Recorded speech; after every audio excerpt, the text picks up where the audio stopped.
Final Fantasy 14 giờ đây cho phép game thủ có thể chơi toàn bộ trò chơi một mình.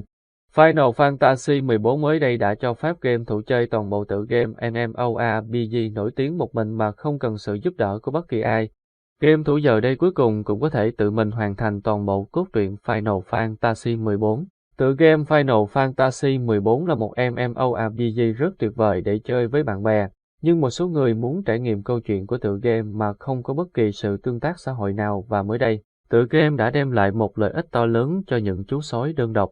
Là một game MMORPG, Final Fantasy 14 thường yêu cầu người chơi phải lập nhóm để đối mặt với các hiểm nguy và đi phó bản, vì đây là những trải nghiệm khó khăn không dành cho game thủ solo nào. Điều này bắt đầu thay đổi trở lại trong bản mở rộng Hayori, giới thiệu Trust System, được đổi tên thành Duty Support trong bản mở rộng Enake của FF14.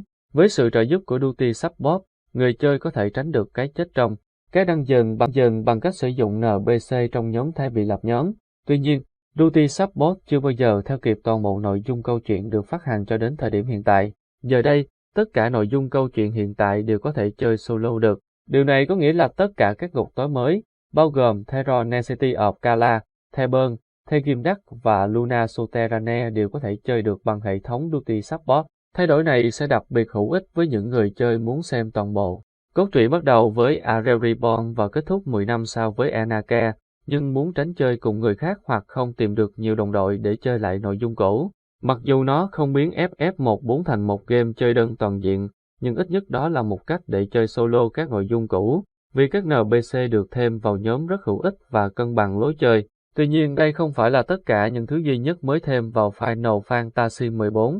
Một số nhiệm vụ câu chuyện chính mới đã được thêm vào, bắt đầu xây dựng con đường đến Gia Trai. Bản mở rộng mới sẽ ra mắt vào năm 2024. Nội dung mới khác bao gồm các nhiệm vụ phụ hoàn toàn mới, cũng như các bản cập nhật cho Treasure Hunt, vân vân, thêm mặt hàng có sẵn tại nhà cung cấp, cập nhật về nhà ở, vân vân. Hệ thống Duty Support cũng có thể là điểm khởi đầu thú vị cho người chơi mới. Đó là bởi vì gần đây những người chơi FF14 đang tham gia bản dùng thử miễn phí sẽ có quyền truy cập vào tất cả nội dung cho đến bản mở rộng tôi lo. Một trong những nhược điểm của bản dùng thử miễn phí là những người chơi không trả tiền đăng ký sẽ không thể tham gia các trận raid Ultimate, nhưng điều này sẽ không thành vấn đề đối với những game thủ muốn tự chơi và chỉ thưởng thức câu chuyện chính.